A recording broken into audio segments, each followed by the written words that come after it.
Hands-on demonstration on summary statistics. Median with tied values of observations. Okay, so table 2A, total receipts of selected government agencies in million pesos for the year 2022. Okay, so almost the same data as with the first median natin na example or demonstration here. Okay, this time, kung mapapansin nyo, meron na tayong or nag-iba yung observation for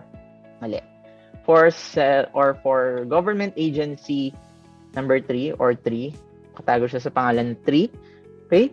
So kung kanina ang nakalagay na observation niya ay 6.5, this time it is 7.2. Okay? Same with the government agency 4 na 7.2, which we now have tied values or we call it the tied values. So may katay na yung median natin. So alam na natin na ito yung median. So meron na siyang katay na values. So very common naman yung mga ganitong nangyayari sa ating data. Minsan nga hindi lang isa yung katay na values ng ating median. Okay? So paano natin i-deal yung ganitong klase ng ating data kung meron tayong tied values? Okay? So same pa rin yung formula. Again, sa Excel, nag-compute lang naman siya. Tayo yung mag-i-interpret noong magiging computed value ng Excel. Kahit na anong ilagay mo kay Excel, as long as may equal sign yan, i-compute niya. Unless na may error yung formula.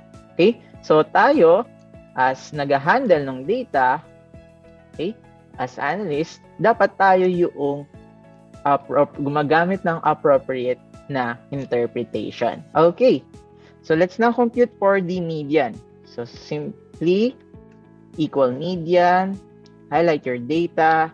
We now have a median of 7.2 or 7.2 million pesos. Okay.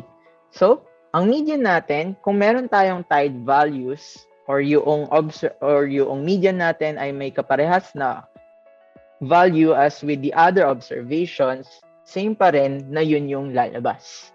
But this time, our interpretation would change. Excuse me. So we now have an interpretation of at least half of the 7 government agencies have total receipts less than or equal to 7.2 million pesos. Okay? So check natin. At least half of the 7 government agencies have total receipts less than or equal to 7.2 million pesos. Okay? Pwede din natin sabihin na at least half of the 7 government agencies have total receipts less than or greater than 7.2 million pesos. Ang ibig sabihin natin dito kung kanina, 50% or half, palaging equal to 50. This time, at least half, less than or equal to the 50%. Okay? So, at least half. So, tama ba? Since ito yung ating median, nadadamay siya. So, ito yung ating median. So, at least half of the 7 government agencies have total receipts less than or equal to 7.2 million pesos. Or at least half of the 7 government agencies have total receipts greater than 7.2 million pesos. So since katay pa rin niya to, at least half yung gagamitin natin. Okay?